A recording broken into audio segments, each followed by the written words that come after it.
ಆತ್ಮೀಯ H16 news ಅರ್ಥಾತ್ ಹೇ ಸೀತಾರಾಮಗೆ ಸ್ವಾಗತ. ನಾನು ನಿಮ್ಮವ MI ಅಥವಾ ಮಲ್ಲಪ್ಪ ಜೋತಾವರ್. ಆದ್ಮೇಲೆ ಈಗ ತಾವು ದಿನ ಸುದ್ದಿಗಳನ್ನ ಅದರ ಜೊತೆಗೆ ವಿಶೇಷತೆಗಳನ್ನ ನೋಡ್ತಾ ಹೋಗಿ ವಿಶೇಷ ಈ ಮೊದಲನೇ ಸುದ್ದಿಯನ್ನು ನೋಡಿ.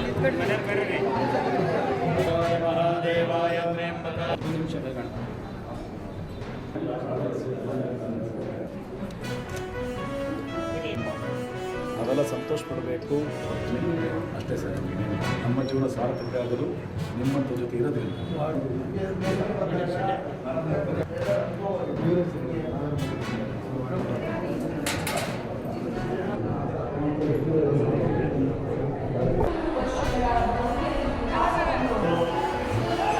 ಮತ್ತೊಮ್ಮೆ ಚಪ್ಪಾಳೆ ತಟ್ಟುವ ಮೂಲಕ ಈ ನಿರ್ಮಾಣ ಬಗೆಗೆ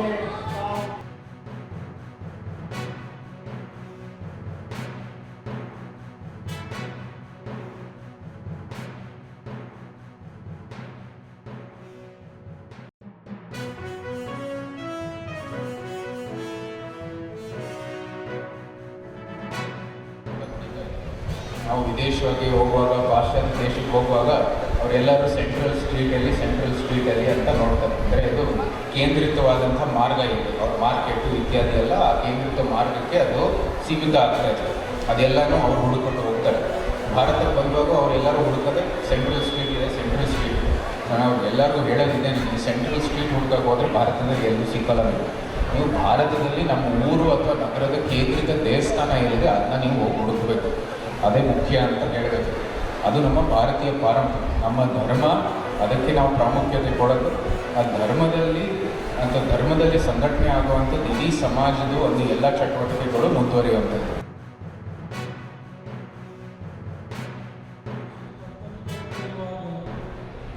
ಮಹಾತ್ಮ ಗಾಂಧೀಜಿ ದೇವರ ಬಗ್ಗೆ ಒಂದು ದೊಡ್ಡ ಮಾತನ್ನು ಅವರು ಹೇಳಿದರು. ಏನು ಮಾತಂದರೆ, ನನ್ನ ಕಣ್ಣು ಕಿತ್ತರೆ ಬದುಕುವೆ, ನನ್ನ ಕಿವಿ ಕೊಯ್ದರೆ ಬದುಕುವೆ, ದೇಹದ ಅಂಗ ಅವಯವಗಳನ್ನು ಹೂನ ಮಾಡಿದರೆ ಬದುಕಬಲ್ಲೆ.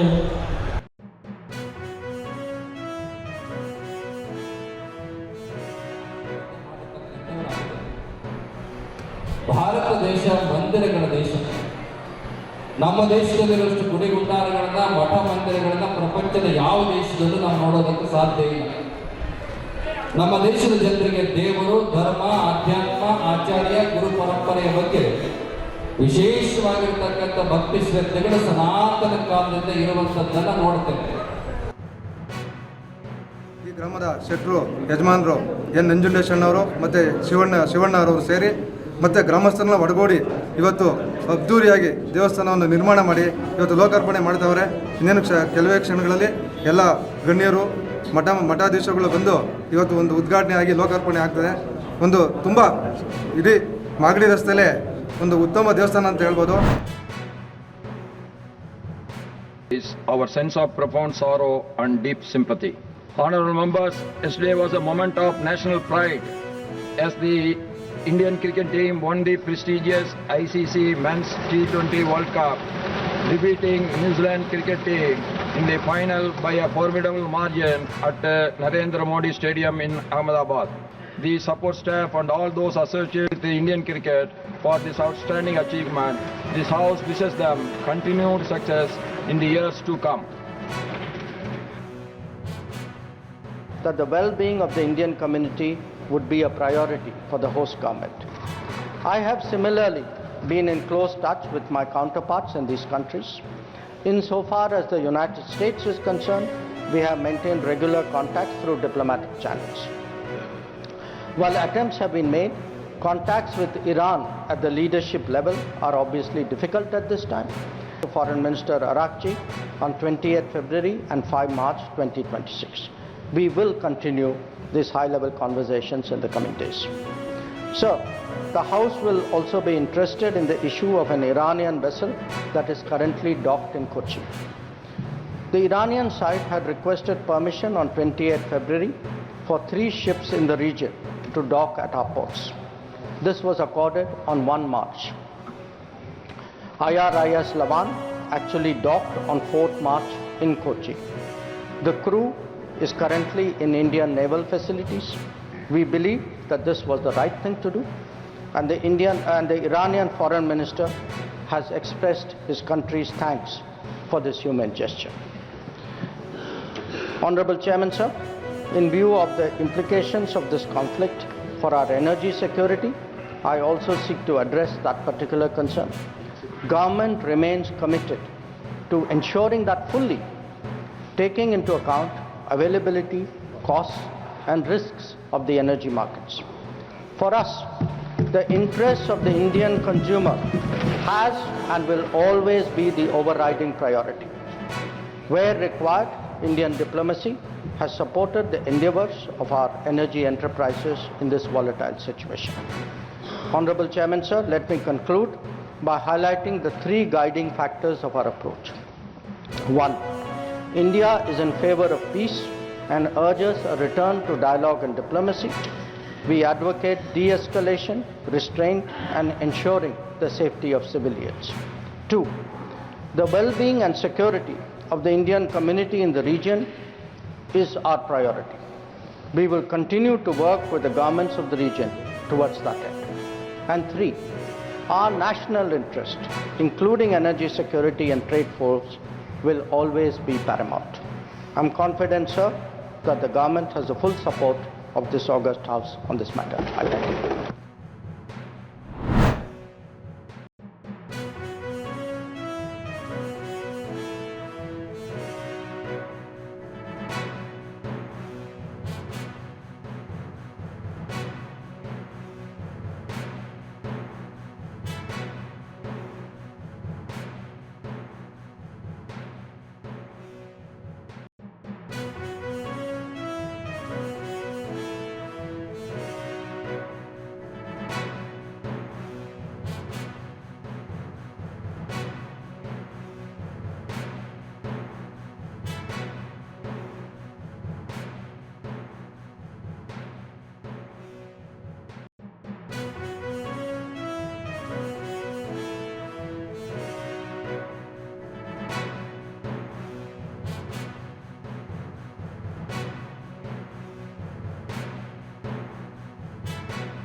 ಜಾತಿ ಇವತ್ತು 3 ಜಾತಿಗಳ ಸಮೂಹ 6 ಜಾತಿಗಳಿರ್ತಕ್ಕಂಥ ಇನ್ನೊಂದು ಗ್ರೂಪ್ 56 ಜಾತಿಗಳ ಸಮೂಹ.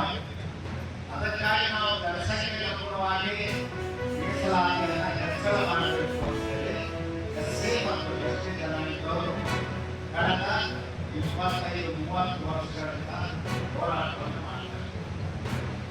ಈ ಹೋರಾಟಕ್ಕೆ ಬೆಂಬಲಿಸಿ ಈ ರಾಜ್ಯದ ಸಮ್ಮಿಶ್ರ ಸರ್ಕಾರ ಎಚ್.ಡಿ. ಕುಮಾರಸ್ವಾಮಿ ಅವರು ಮುಖ್ಯಮಂತ್ರಿ ಕಾಂಗ್ರೆಸ್ ಅವರು ಸರ್ಕಾರದಲ್ಲಿ ಮಾಡಿದ ಆ ಸಂದರ್ಭದಲ್ಲಿ 2018-19ರಲ್ಲಿ ನ್ಯಾಯಮೂರ್ತಿ ನಾಗಮೋಹನ್ ದಾಸ್ ಅವರ ಕಮಿಟಿಯನ್ನು ನೇಮಿಸ್ತಾರೆ. ಅರ್ಥ ಗೊತ್ತಿಲ್ಲ. ಮೀಸಲಾತಿ ಅಂದರೆ ಕೇವಲ ಆಸ್ಪತ್ರೆಗಳನ್ನು ತೆರೆಯುವುದು. ಸನ್ಮಾನ್ಯ ಮುಖ್ಯಮಂತ್ರಿ ಸಿದ್ದರಾಮಯ್ಯನವರೇ, ಮೀಸಲಾತಿ ಕಾಂಗ್ರೆಸ್ ಕೊಟ್ಟಂತ ಭಿಕ್ಷೆ ಅಲ್ಲ. ನಿಮಗೆ ಇವತ್ತು ಚಿತ್ರದುರ್ಗದಲ್ಲಿ ರಾಜ್ಯದ ಮೂಲೆಗಳಿಂದ ಪರಿಶಿಷ್ಟ ಜಾತಿ ಪರಿಶಿಷ್ಟ ಪಂಗಡದ ವರ್ಗದ ನಾಯಕರನ್ನು ಒಳಗೊಂಡಂತೆ ಅನೇಕ ಮಹಿಳೆಯರ ಸಮಾಗಮ ಆಗಿದೆ. ಸಂದರ್ಭದಲ್ಲಿ ಆಗ್ತಾ ಇದೆ ಕೂಡ ಇವತ್ತು ನಮ್ಮೆಲ್ಲರ ಧ್ವನಿಯನ್ನು ಕಸ್ಕೊಂಡಂತ ಕೆಲಸ ಕಾಂಗ್ರೆಸ್ ಸರ್ಕಾರ ಮಾಡಿದೆ ನಿಂತದ್ದು ಕೂಡ ತಮ್ಮೆಲ್ಲರಿಗೂ ಗೊತ್ತಿರುವಂತ ವಿಚಾರ. ಇವತ್ತು ದಲಿತರಾಗಿರ್ಬೋದು, ಹಿಂದುಳಿದ ಜನಾಂಗದವರಾಗಿರ್ಬೋದು, ನಮ್ಮ ಭಾವನೆಗಳಿಗೆ ಯಾವುದೇ ಕಿಮ್ಮತ್ತಿಲ್ಲ ಅಂತೆ. ಹಿಂದುಳಿದ ಜಾತಿಗಳು, ಪರಿಶಿಷ್ಟ ಜಾತಿ, ಪರಿಶಿಷ್ಟ ಪಂಗಡ ಜನಾಂಗಕ್ಕೆ ಇವತ್ತು ನಮ್ಮ ಭಾವನೆಗಳನ್ನು ನುಚ್ಚು ಮಾಡುವಂತ ಕೆಲಸ ಯಾವುದನ್ನ ಸರ್ಕಾರ ಮಾಡಿದೆ ಅಂದ್ರೆ ಅದು ಕಾಂಗ್ರೆಸ್ ಸರ್ಕಾರ ಮಾಡಿದೆ ಅಂತ ಮಾತನ್ನು ನಾವು ಹೇಳಬೇಕಾಗುತ್ತೆ. ಸಂತಾಪ ಸೂಚನೆಗಳು. ರಾಜ್ಯ ಮಾನ್ಯತಾ ಸಮಿತಿ, ಟೆಲಿಕಾಂ ಸಲಹಾ ಸಮಿತಿ ಸಂದರ್ಶಕರ ಮಂಡಳಿ ಹಾಗೂ ಕಿದ್ವಾಯಿ ಸ್ಮಾರಕ ಅಂಕೋಲಾಜಿ ಸಂಸ್ಥೆಯ ಸದಸ್ಯರಾಗಿ ಸೇವೆ ಸಲ್ಲಿಸಿದ್ದರಲ್ಲದೆ ಇವರು ಪತ್ರಿಕಾ ಅಕಾಡೆಮಿ ಹಾಗೂ ವಿವಿಧ ಪತ್ರಕರ್ತರ ಕಲ್ಯಾಣ ಸಮಿತಿ ಸದಸ್ಯರಾಗಿದ್ದರು. ಸಣ್ಣ ಪತ್ರಿಕೆಗಳ ಸಮಸ್ಯೆಗಳಿಗೆ ಅಧ್ಯಯನಕ್ಕಾಗಿ ರಚಿಸಲಾಗಿದ್ದ ಸಮಿತಿಯ ಅಧ್ಯಕ್ಷರಾಗಿ ಕಾರ್ಯನಿರ್ವಹಿಸಿದ್ದರು. ಅವರ ನಿಷ್ಠಾವಂತೆ ಸೇವೆಯನ್ನು ಗುರುತಿಸಿ ಕರ್ನಾಟಕ ರಾಜ್ಯೋತ್ಸವ ಪ್ರಶಸ್ತಿ, ಮಾಧ್ಯಮ ಅಕಾಡೆಮಿ ಪ್ರಶಸ್ತಿ ಹಾಗೂ ಕೆಂಪೇಗೌಡ ಪ್ರಶಸ್ತಿ ನೀಡಿ ಗೌರವಿಸಲಾಗಿದೆ. ಮಾನವೀಯತೆ, ಪ್ರಾಮಾಣಿಕತೆ ಹಾಗೂ ಮೌಲ್ಯಾಧಾರಿತ ಪತ್ರಿಕಾ ಧರ್ಮದ ಶ್ರೇಷ್ಠ ಪ್ರತಿನಿಧಿಯಾಗಿದ್ದವರು ಸರಳ ಸಜ್ಜನಕ್ಕೆ ಸಹಕಾರ ಮೂರ್ತಿಯಾಗಿದ್ದರು. ಶ್ರೀಯುತರ ನಿಧನದಿಂದಾಗಿ ರಾಜ್ಯವು ಸರಳ ಸಜ್ಜನ ರಾಜಕಾರಣಿ ಹಾಗೂ ಹಿರಿಯ ಪತ್ರಕರ್ತರನ್ನು ಕಳೆದುಕೊಂಡಂತಾಗಿದೆ.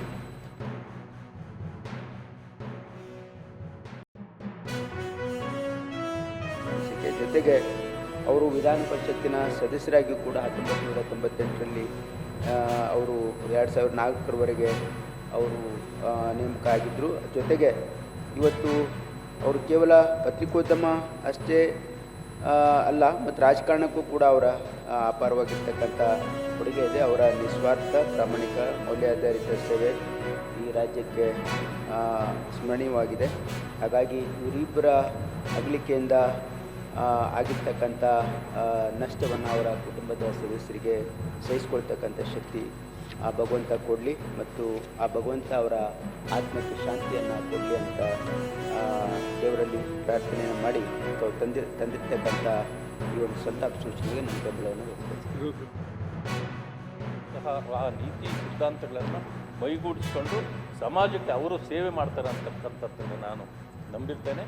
ಹಾಗೆ ಇವತ್ತೇನು ತಾವು ಶ್ರೀಯುತರುಗಳ ಇಬ್ಬರು ಬಸರೂರು ಅಪ್ಪಣ್ಣ ಹೆಗ್ಡೆಯವರು, ವಿ ರಾಮಯ್ಯನವರ ಅಗಲಿಕೆಗೆ ತಾವು ಏನು ಸಂತಾಪ ಸೂಚನೆಯ ದೈಹಿಕವನ್ನು ತಂದಿದ್ದೀರಿ, ಇದಕ್ಕೆ ನಾನು ಕೂಡ ಧ್ವನಿಗೂಡಿಸಿ ಅವರ ಆತ್ಮಕ್ಕೆ ಶಾಂತಿ ಸಿಗಲಿ ಮತ್ತು ಅವರ ಕುಟುಂಬಕ್ಕೆ ಅವರ ಅಗಲಿಕೆಯನ್ನು ಭರಿಸುವ ನೀಡಲಿ ಅಂತ ನಾನು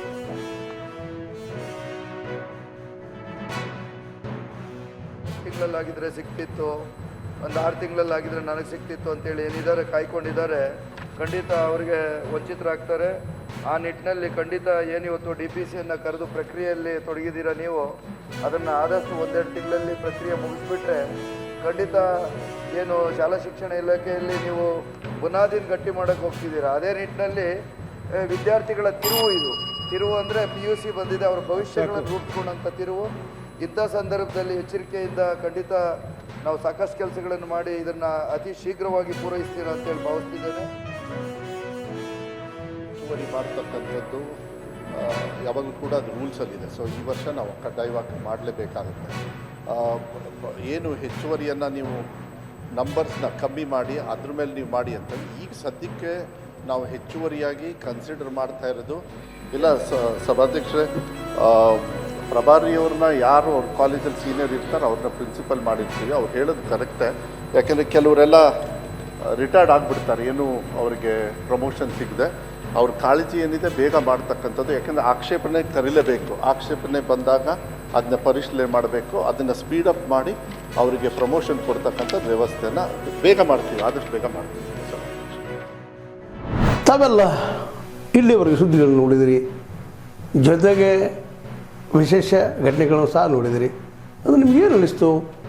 ನಿಮಗೆ ಲೈಕ್ ಮಾಡಿರಿ, ಶೇರ್ ಮಾಡಿರಿ, ಕಾಮೆಂಟ್ ಮಾಡಿರಿ, ಜೊತೆಗೆ ಸಬ್ಸ್ಕ್ರೈಬ್ ನಿಲ್ಲಿಸ್ಬೇಡ್ರಿ. H16 ನ್ಯೂಸ್ ಅರ್ಥಾತ್ ಸಿದ್ದರಾಮಯ್ಯ ಸತ್ಯದ ಕೈಗನ್ನಡಿ ವಂದನೆಗಳು.